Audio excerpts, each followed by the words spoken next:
Okay, so I'm working on the exhaust for my 67 G10 over there, and I think the muffler's probably had it.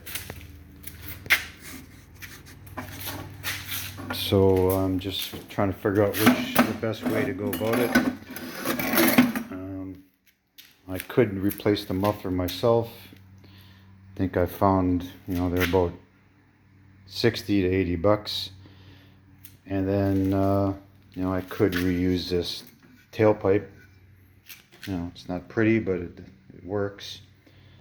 But then by the time I either weld it or get some clamps, then I have to expand the pipes. Or I had an estimate from a muffler shop for about 150, and they're going to replace the muffler and a new tailpipe. So I'm going to have to figure it out. I'm going to put it back on the van, just wire it together, and then see what happens. So I'll let you know what I decide.